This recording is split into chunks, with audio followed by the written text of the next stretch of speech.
Hello and welcome to financial freedom. So हमेशा की जैसा आज फिर एक इम्पोर्टेंट टॉपिक पर डिस्कशन करेंगे। एंड जो भी लोग वीडियो को देख रहे हैं, नए आए हैं इस चैनल पे, वो चैनल को सब्सक्राइब ज़रूर करें एंड बेल आइकन ज़रूर दबाएं, बिकॉज कोई भी इंफॉर्मेटिव वीडियो आप लोगों से मिस नहीं होगी बेल आइकन दबाने से। तो आप इस चैनल पे और भी वीडियो एक्सप्लोर कर सकते हैं। बहुत ही इंपॉर्टेंट इंपॉर्टेंट वीडियो मैंने बनाया हुआ है। इस चैनल का नाम ही है फाइनेंशियल फ्रीडम। तो जिन भी लोगों को आज की डेट में मुझे लगता है कि हर किसी को फाइनेंशियल फ्रीडम अचीव करना है, तो अगर आप लोग इंटरेस्टेड है फाइनेंशियल फ्रीडम अचीव करने में, तो इस चैनल से बने रहें और भी वीडियो को एक्सप्लोर करें। बहुत इंफॉर्मेटिव वीडियोस मैं बनाता रहता हूँ इस चैनल पे। काफ़ी ज़्यादा इंपॉर्टेंट वीडियो होती हैं, तो चैनल को एक्सप्लोर करें और देखें। जो भी वीडियो आप लोगों के लिए सुटेबल होता है वो ज़रूर देखें। तो आज की टॉपिक अलग है इन सब चीज़ों से। तो आज के टॉपिक पे चलते हैं और आज देखते हैं कि क्या चीज़ें हमारी लाइफ से में फाइनेंशियल फ्रीडम अचीव करने के लिए क्या चीज़ें हैं जो हमें करनी चाहिए, क्या मिस्टेक्स हैं जो हम कर रहे हैं वो नहीं करना है। तो टॉपिक पे आते हैं एंड देखते हैं। आज जो टॉपिक है वो हम लोग कैसे अपने, जो भी लोग फाइनेंशियल फ्रीडम अचीव करना चाहते हैं उन लोगों के लिए ये वीडियो बहुत ही इंपॉर्टेंट होने वाली है। आज हम वीडियो में देखेंगे कि क्या क्या गलतियां हैं जो हम कर रहे हैं और क्या चीज़ें हम छोड़ रहे हैं अपने लाइफ में फाइनेंशियल फ्रीडम अचीव करने के लिए। जो एक ट्रैक होता है, एक पाथ होता है, क्या क्या मिस्टेक्स है जो उस पर हम कर रहे हैं, एंड कैसे हम बहुत अपने अर्ली लाइफ में हम फाइनेंशियल फ्रीडम अचीव कर सकते हैं। ये चीज़ें आज इस वीडियो से देखेंगे। तो वीडियो में कंटिन्यू बने रहें, एंड तक वीडियो देखें। वीडियो अच्छी लगती है तो लाइक ज़रूर करें एंड अपने फैमिली एंड रिलेटिव्स को ज़रूर भेजें, तो उन लोगों को भी हेल्प मिलेगी इस वीडियो के ज़रिए। तो आते हैं टॉपिक पे। सबसे पहले देखते हैं कि क्या मिस्टेक्स है जो हम अपने फाइनेंशियल फ्रीडम अचीव करने में करते हैं। तो जो पॉइंट्स मैंने मेंशन किया हुआ है कि achieving financial freedom required discipline, बहुत इंपॉर्टेंट चीज़ है। विदाउट डिसिप्लिन आप कुछ भी इस लाइफ में अचीव नहीं कर सकते हो। रादर कोई अच्छी जॉब चाहता हो, अच्छी लाइफ चाहता हो, या फिर फाइनेंशियल फ्रीडम अचीव करने की बात हो, कोई भी चीज़ हो, तो एक डिसिप्लिन बहुत ज़रूरी है। क्या डिसिप्लिन से ही सारी चीजें हो सकती हैं? नहीं, डिसिप्लिन के साथ हमें प्लानिंग की भी जरूरत है। एंड कौन कौन से मिस्टेक्स हैं जो हमें अवॉइड करने की जरूरत है, तो वो वीडियो में देखेंगे। तो क्या देखेंगे वीडियो में? 10 common mistakes that stop people from achieving financial freedom. ऐसे 10 मिस्टेक्स देखेंगे जो हमें, लोगों को, फाइनेंशियल फ्रीडम अचीव करने में से रोकती हैं। तो पहला, सबसे पहला पॉइंट जो आता है वो आता है लिविंग बियॉन्ड देयर मीन्स। क्या मतलब होता है इसका? इसका सिंपली मतलब होता है कि expending more than they earn, relying on credit cards and not controlling unnecessary expense. बहुत बड़ा प्रॉब्लम है आज के यूथ में ये चीज, कि वो इतना खर्च करते हैं जितनी उनकी अर्निंग भी नहीं होती है। अगर आप, एक एग्जांपल लेता हूं, अगर किसी की सैलरी लेट्स एग्जांपल 50,000 है, एंड वो 40,000 स्पेंड करता है मंथ का, 10,000 बचा लेता है एंड 10,000 को इन्वेस्ट करता है, देन वो 10,000 भी आपको आगे जा करके फाइनेंशियल फ्रीडम अचीव करने में बहुत मदद करेंगे। लोग सोचते हैं कि सिर्फ 10,000 रुपये स्पेंड करने से, इन्वेस्ट करने से क्या फाइनेंशियल फ्रीडम अचीव कर सकते हैं? बिल्कुल कर सकते हैं। कंपाउंडिंग फैक्टर इसमें ऐड होता है एंड उससे हमें फाइनेंशियल फ्रीडम अचीव करने में बहुत हेल्प मिलती है। दूसरी चीज़ है कि आज का जो यूथ है वो सबसे ज़्यादा प्रॉब्लम उनको है कि वो क्रेडिट कार्ड पे बहुत ज़्यादा रिलाई करते हैं एंड उन्हें कंट्रोल नहीं है अननेसेसरी एक्सपेंस करने के लिए। आज के डेट में ना एक सबसे बहुत बड़ा प्रॉब्लम ये है कि लोग ब्रांड की चीज़ें यूज़ करना चाहते हैं। हर चीज़ें ब्रांड की, कि मैं ब्रांड का शर्ट पहन रहा हूँ, ब्रांड के पैंट्स पहन रहा हूँ, जूते पहन रहा हूँ। थोड़ा सा इसको सोचने की ज़रूरत है कि आप बहुत महँगे-महँगे कपड़े, बहुत महँगी-महँगी एक्सेसरीज़ लेते हो इस नाम पे कि मैं ब्रांड कैरी कर रहा हूँ। बट आप एक बार को सोचो कि उस ब्रांड का टैग आप अपने बॉडी पार्ट्स पे लेके घूम रहे हो, उनकी एडवर्टाइज़मेंट कर रहे हो और उनको ही पैसा दे रहे हो। सो कैन यू इमेजिन आप क्या कर रहे हो? ब्रांड वो नहीं होता है, ब्रांड एक्चुअली वो होता है जैसे एक सेलिब्रिटी कैरी करता है।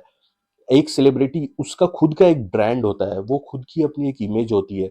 वो कुछ भी कैरी करता है, कुछ भी पहनता है, कुछ भी एक्सेसरीज लेकर के घूमता है, तो वो ब्रांड बन जाता है। तो इंसान को ब्रांड की चीजें खरीदने में टाइम स्पेंड करने से अच्छा है कि खुद की ब्रांड वैल्यू क्रिएट की जाए। तो अननेसेसरी जो एक्सपेंसेस है उसको कंट्रोल करने की जरूरत है।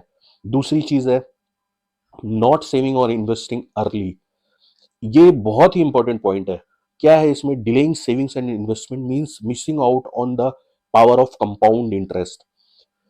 मैं इस पॉइंट से बहुत ज़्यादा रिलाई करता हूँ बिकॉज़ मैं बैंकिंग सेक्टर में काम करता हूँ। मैं देखता हूँ लोगों के पास उनके अकाउंट्स में फंड पड़े होते हैं, बट जब उनको इन्वेस्टमेंट बताया जाता है, they are just delaying, just कि आज नहीं करेंगे, कल करेंगे, परसों करेंगे। सो ये कितनी बड़ी मिस्टेक्स है जो लोग नहीं समझ रहे हैं। एंड बैंक अकाउंट में पैसे हो ना हो, आज के यूथ की सबसे बड़ी प्रॉब्लम है कि वो एक्सपेंसेस बहुत ज़्यादा करते हैं और बहुत ज़्यादा डिले करते हैं अपने इन्वेस्टिंग को स्टार्ट करने के लिए, सेविंग को स्टार्ट करने के लिए। वो हर एक दिन की अपनी पावर ऑफ कंपाउंडिंग को, कंपाउंड इंटरेस्ट को मिस कर रहे हैं। दुनिया का एक बहुत बड़ा अजूबा है ये, वंडर है जो कंपाउंडिंग फैक्टर होता है। कंपाउंडिंग फैक्टर पे भी डिस्कस करेंगे इस वीडियो में। तीसरे पॉइंट पे आते हैं। तीसरा पॉइंट ये है कि लैक ऑफ फाइनेंशियल प्लानिंग।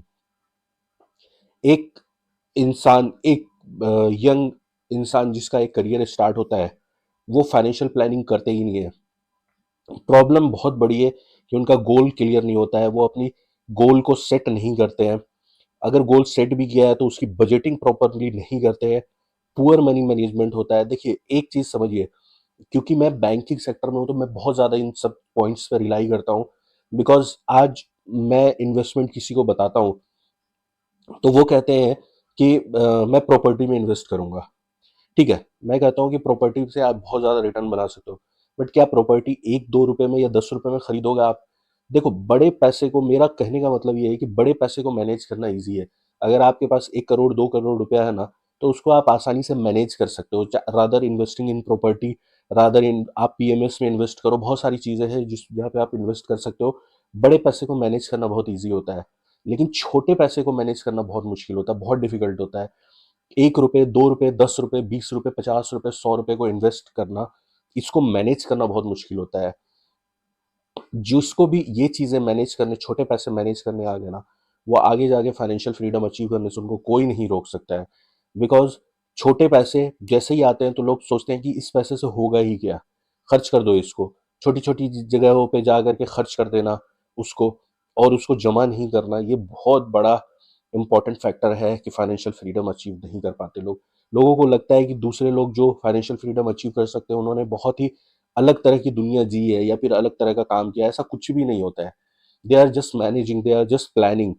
वो लोग मनी मैनेजमेंट जानते हैं, छोटे पैसे को मैनेज करना जानते हैं। सो मनी मैनेजमेंट सीखना बहुत ज़रूरी है। अगले पॉइंट पर चलते हैं एंड चौथा देखते हैं। बहुत इंपॉर्टेंट है पॉइंट ये, इग्नोरिंग इमरजेंसी फंड।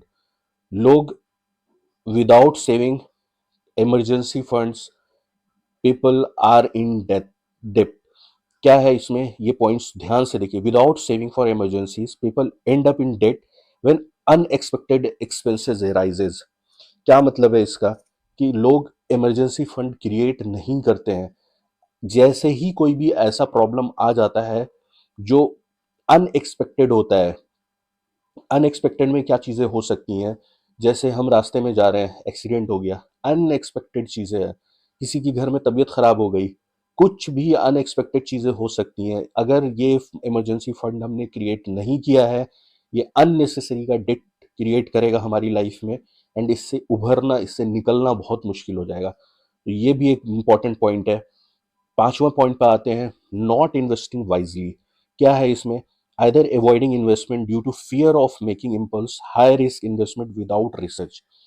देखिए ये पॉइंट समझना बहुत ज़रूरी है कि इन्वेस्टमेंट अलग अलग तरीके का होता है। अगर कोई एक इंसान है जो ये सब चीज़ों को समझ गया, जो ऊपर की पॉइंट्स है कि इमरजेंसी फंड क्रिएट करो, अननेसेसरी पैसे को खर्च मत करो इधर उधर, बट पैसे को सेव करो, चलो ये पॉइंट तक हम आ गए कि पैसे को सेव करना है। बट वेयर, कहाँ अपने पैसे को इन्वेस्ट करें? क्या हम सेविंग अकाउंट में पैसा रख करके फाइनेंशियल फ्रीडम अचीव कर सकते हैं? क्योंकि उसमें भी तो इंटरेस्ट मिलता है। सो मैं आप लोगों को बता दूं कि सेविंग अकाउंट में पैसा रख करके आपको 2.5% का इंटरेस्ट रेट मिलता है ईयरली। अगर इन्फ्लेशन देखें तो 6 से 7% का इन्फ्लेशन रेट है। सो अगर हम 2.5% अगर कमा भी रहे हैं तो भी हम अपने पैसे को लॉस कर रहे हैं। तो इसको कहते हैं कि जो इन्वेस्टमेंट है ना वो वाइजली नहीं है। अब कई लोगों को मैंने देखा है, जब अभी थोड़ा मार्केट में पहले बुल रन आया हुआ था, हर लोग स्टॉक मार्केट में टिप ले लेके इससे टिप ले लो, वहाँ पैसे लगा दो, उस जगह पे पैसा लगा दो। अभी 12 से 15% निफ्टी की करेक्शन हो चुकी है, अभी पैनिक पैनिक मचा हुआ है। तो लोगों को हाई रिस्क इन्वेस्टमेंट भी मैनेज करने नहीं आते हैं। इसके लिए सीखना पड़ेगा, अच्छे लोगों से कनेक्ट होना पड़ेगा, अच्छे लोग आपको सिखाएंगे how to manage your money. तो अब छठे पॉइंट पे आते हैं, बहुत इंपॉर्टेंट पॉइंट है again, relying only on one income source. क्या है इसमें? Depending solely on a job without creating multiple income stream limits financial growth. बहुत इंपॉर्टेंट पॉइंट है, इस पर ध्यान दीजिएगा। आज के डेट में देखिए, जॉब मैं भी करता हूँ, लेकिन इसका ये मतलब नहीं है कि मैं सिर्फ और सिर्फ एक ही प्राइमरी सोर्स बना लूँ जो जॉब है। किसी भी टाइम में, कोविड के टाइम में कई लोगों की जॉब गई, लोगों ने सुसाइड किया, आत्महत्या किया, क्योंकि उन्होंने multiple sources of income start नहीं किए थे। आज की डेट में कोविड के बाद लोगों ने मल्टीपल सोर्स ऑफ इनकम बनाने स्टार्ट किए हैं। आप लोगों को भी ध्यान देने की जरूरत है कि क्या क्या मल्टीपल सोर्स ऑफ इनकम हो सकता है। आज की डेट में सबसे अच्छा जो सोर्स ऑफ इनकम है वो स्टॉक मार्केट है। सो स्टॉक मार्केट सीखना ये बहुत जरूरी है। और मेरे चैनल में भी आप अगर जुड़े हुए हैं ना, तो मैं अपने चैनल पे बहुत सारे ट्रेडिंग वीडियोस डालता हूँ, स्टॉक मार्केट से रिलेटेड बहुत सारी इंफॉर्मेशन डालता हूँ। सो आप मेरे चैनल पे भी कनेक्ट रह के बहुत सारी चीजें सीख सकते हैं। So multiple source of income बनाना बहुत ज़रूरी है। अगर सिर्फ आप एक सोर्स ऑफ इनकम के भरोसे बैठे हुए हैं, तो ये आप लोगों के फाइनेंशियल फ्रीडम अचीव करने में आप लोगों को बहुत प्रॉब्लम क्रिएट करने वाली है। अगले पॉइंट पे चलते हैं, सेवंथ पे।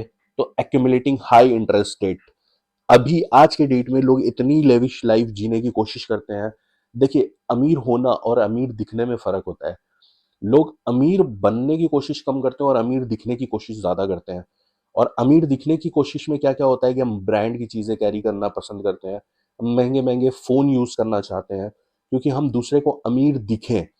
बट अमीर हम हैं या नहीं है, वो डिसाइड करता है कि हमारा बैंक अकाउंट कैसा है।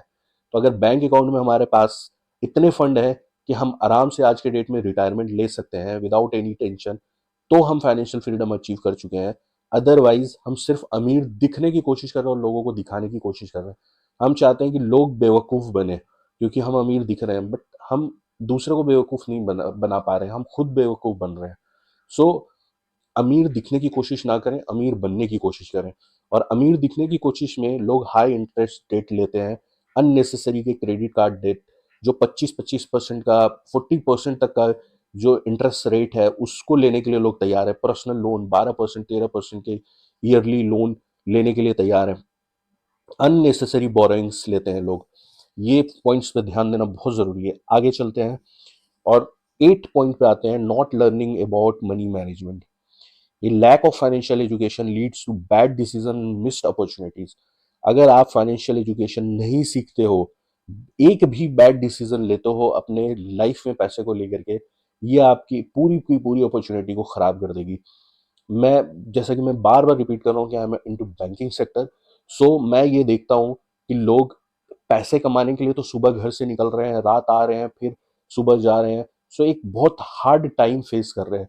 बट जब उनको बताते हैं कि आप फाइनेंशियल चीज़ें सीखो, फाइनेंस का नॉलेज लो, फाइनेंशियल एजुकेशन लो, तो बोलते हैं टाइम नहीं है। आप किसको बेवकूफ़ बना रहे हो? अगर आप जिस चीज़ के लिए आप घर से निकल रहे हो, परेशानियाँ उठा रहे हो, वही चीज़ सीखने के लिए तैयार नहीं हो, तो ये मिस्टेक सिर्फ हमारी है। दूसरा इसका कोई भी भागीदार नहीं है। तो फाइनेंशियल एजुकेशन लेना बहुत ज़रूरी है। कहीं पर भी एक बैड डिसीजन ना आपकी पूरी लाइफ का जो कमाया हुआ है पैसा है वो लेकर के चला जाएगा। सो 9वें पॉइंट पे आते हैं, फॉलोइंग द हर्ड मेंटेलिटी। क्या है इसमें? Making financial decision based on trend और others advice without personal research.